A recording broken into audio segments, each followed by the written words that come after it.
Hey y'all, this is Jen with Sassy Southern Insta Girl, and this is hashtag Murder Monday. I know it's been a while since I've done one, but I haven't really had any updates on the first one I did, which is the Idaho college murders. And I have one that I want to do, but I got to verify with the person who asked me to do it to make sure I'm looking up the right person.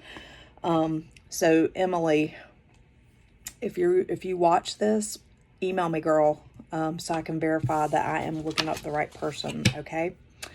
So, I don't know if you guys know, but last night on Investigation Discovery, they had a show on about the Idaho college murders. They kind of did like some background information, and then they talked about new stuff. This is probably all the information that I'm going to get for a while. So I'm going to have to look at doing something else because he is not having his preliminary trial until June, and then not only June, but the end of June. So, let's talk about what I learned from watching, the documentary last night. As you guys know, if you've been following the case, there were two surviving roommates. One of the roommates saw the killer, okay, and it was the surviving roommate on the second floor where Xana's room was. So she opens the door a total of 3 times from her room, y'all, okay? So the first time she thinks that she hears Kaylee playing with her dog. Kaylee and Maddie were up on the 3rd floor. She opens her door, she doesn't hear anything, she doesn't see anything, okay? The second time, she hears faint crying, and she hears somebody say, I'm going to help you. And so she opens the door, she doesn't see anything, she doesn't hear anything else, okay? Then the third time when she opens the door, the killer is walking towards her. He's wearing all black, he has on a black mask, and all she can see is that he's athletic looking. He's got on really bushy eyebrows, and she just kind of freezes because she's not, she's like, oh my God. So she freezes. Well, he walks right past her, y'all, and he heads towards the sliding glass door that's on the 2nd floor that leads to the outside. She shuts her door and locks herself in. And at that time, police assume that the killer's left the scene. Now, we still don't know why she didn't call the police, or anything else that transpired from the time she saw the killer until the next day when police come. So that's all a mystery at this point still. So obviously investigators have processed the scene once they discover the murders. Well, they process the scene a second time. And when they do, they find a latent shoe track. Now, latent means not readily visible to the eye. So when they were doing the first processing of the scene, they couldn't see it with their naked eye. But they somehow had, I guess, equipment that like can see this stuff. Or it wasn't readily visible. Maybe you could see it with the naked eye, but it wasn't like super visible. So they have, equipment and stuff that can make it more visible so that they can preserve it. So they have equipment that they can process it, make it more clear. Well, they ultimately matched this latent shoe track back to a pair of shoes owned by Brian Koberger, who's the murder suspect. A pair of shoes that he has worn. Then they talked about the knife sheath that was found at the scene and how, based on finding that sheath, they are saying that this was premeditated. This was not a weapon of opportunity. He brought that weapon to the scene. And they are able to get a full male DNA profile off of the knife sheath's textured snap. So there's a snap on the knife sheath that closes, I guess, the knife into it, and that's where they retrieved the male DNA profile. They do run it through CODIS, which is the national database for like criminals. They do not find a hit. Kaylee's father thinks that she was the intended victim because her wounds were more significant and more violent than her best friend Maddie's or anybody else in the house. There's some mention that Kaylee had told her family and friends that she had a stalker, but police have not been able to corroborate that. At least that they're saying. So then there's this talk about the white car and how they found him with this white car. So once they realize there'd been a murder, they start canvassing video equipment in the area, and in doing so, they spot this white car in the vicinity of the murders shortly after the murders through the canvassing that the police are doing. And so what drew them to this vehicle was the number of times it passed the house. And it was traveling in like an unusual pattern. So it passed the house 3 times. And this was around 3:29 a.m. So like it would go past the house and like turn around. And then, so it did that 3 times. The 4th pass was at 4:04 a.m. and the car passes the house, goes down to the end of the street, does a 3, So it goes down, it turns around and makes another pass. Then it does a 3-point turn and passes the house again. But then it's not seen again until 16 minutes later, after the murders, when it's seen leaving the area at a high rate of speed at 4:20. So this is what leads police to believe that the murders were committed between 4:04 a.m. and 4:20, which is only 16 minutes. So 16 minutes to take 4 lives, y'all. That's basically 4 minutes per person. So based on that, they feel like he knew where he was going in the house, like either from watching them or from maybe he went in the house, because apparently this house was known as like a party house, and they showed quite a few scenes where people would come to the door and like the people that live there weren't even there. So there's parties going on at the house and they're not even there. So like, who's letting them into the house? Like, I found that super disturbing. But anyway, so he likely knew exactly where he was going in the house and who he was going to. And he had to make sure that he gave fatal wounds to the 4 victims as quickly as possible so that he could get out without being caught. So footage of the white vehicle was given to the FBI forensic examiners, and they are the ones that determined the probable make and model of the car. And as we know, they said that it was likely a 2011 to 2016 Hyundai Elantra. Now, we do find out later, I think it's like a 2017, but good grief, close enough, right? So during the canvassing with the videos, the police were searching for video of this car all over town. And this is after the murders. They're still looking for this car. So they're scouring video for like more pictures of this car.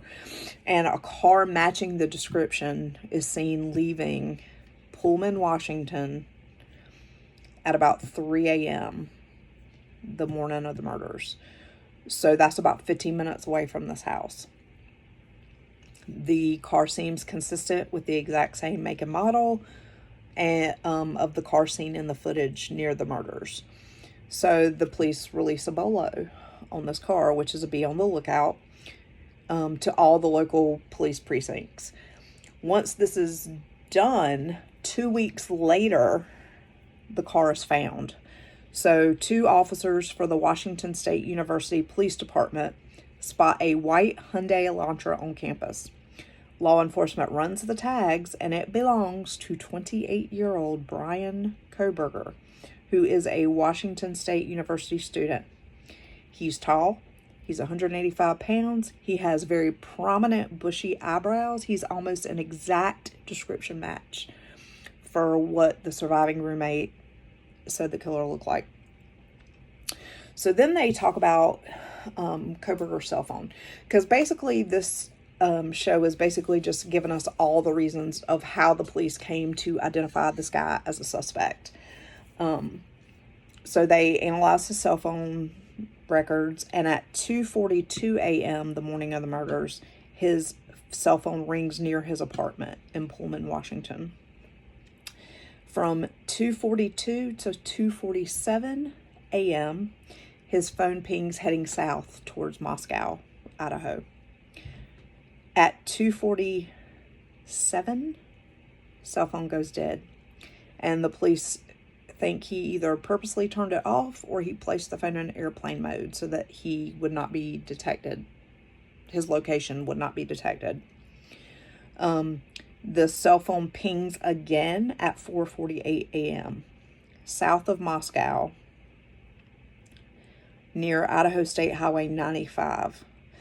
So they find it odd that he's going in this odd roundabout 1-hour drive back to Pullman when it should have only taken him 10 minutes to get from Moscow back to Idaho. So they think he, number one, turned off his cell phone or put it in airplane mode so they couldn't track him. And then when he did turn it back on, he was like an hour away from Moscow, as if to prove that he wasn't in Moscow. The day after the murders, his phone pings near the crime scene between 9:12 and 9:21 a.m. So he went back to the crime scene. And they talked about how most murderers do go back to the scene of the crime, but to go back the very next day is like very high risk. And not even, it's like the same day, because they were killed at 4 something in the morning. So not even 6 hours later, he's back at the crime scene. Or I guess they're saying he went the day after. So, okay. Anyway, 24 hours, very high risk. So 5 days after the murders, he gets a new license plate.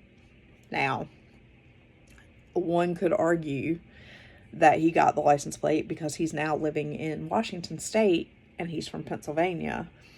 But one could also argue that he did it to try to disguise, like if they could read the license plate on the car or whatever, like maybe that would, but it's gonna still register to the same person no matter what state the license plate's in. So I don't really know. I'm not real sure about that one.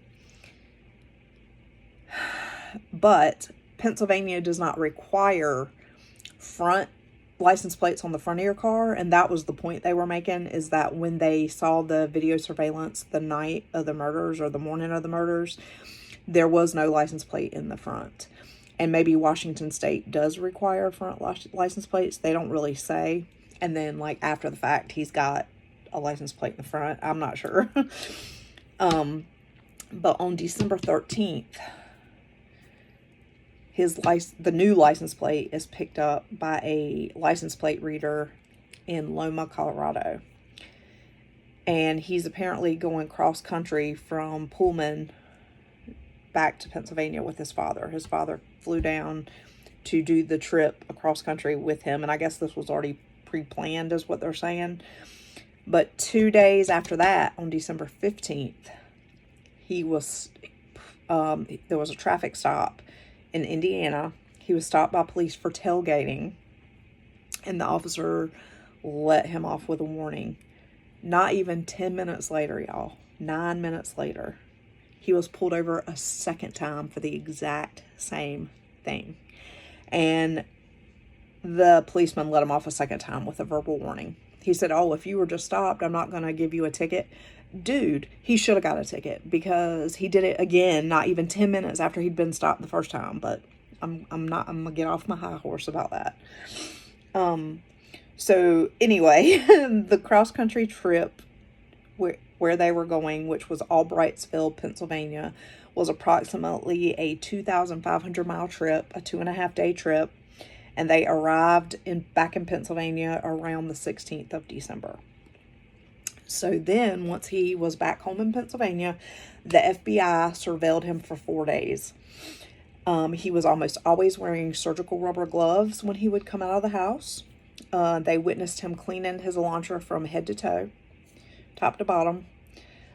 He disposed of, I guess, some kind of garbage, and it was seized. And when they seized it, they got what they call trash DNA. And that's where they pulled the genetic father of the profile. So the profile that they got in the trash was linked to the genetic father of the DNA that they recovered at the murder scene. So basically, Bryan Kohberger's father's DNA was pulled out of the trash. And they're saying that Bryan Kohberger's DNA is at the murder scene from the knife sheath. And that the DNA evidence is 99.99999 etc. % certain.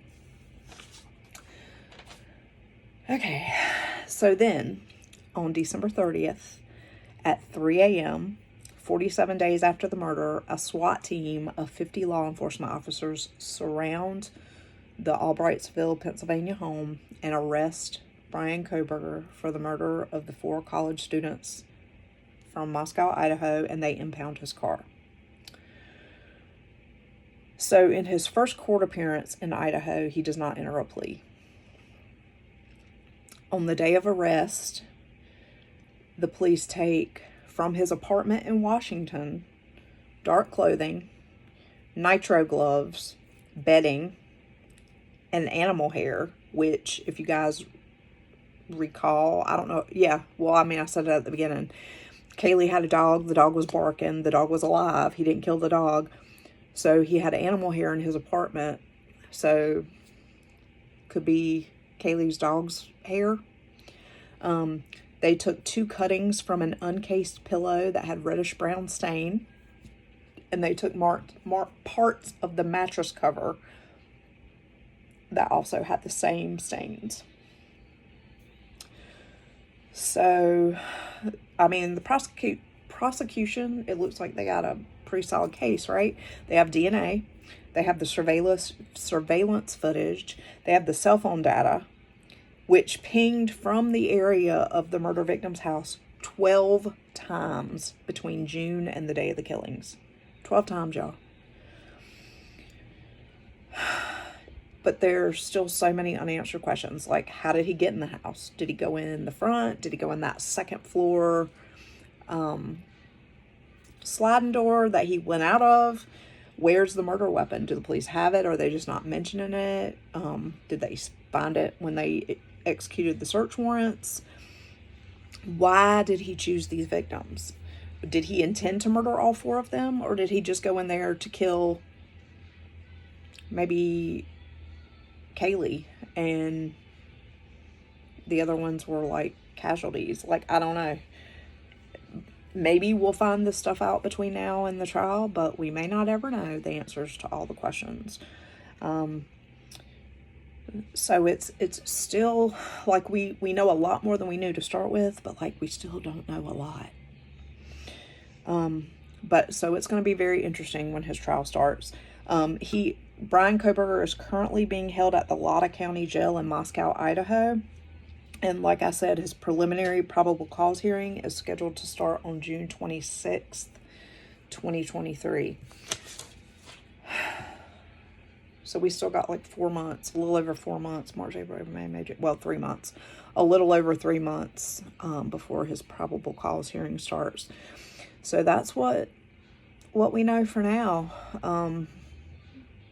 It's crazy, y'all. Like, it makes me so sad. Like, I was watching, when I was watching it, they showed like TikTok clips of the kids and like pictures, and like they were just so young and so vibrant, and just like they should have had such a long life ahead of them. So it's really super sad. It's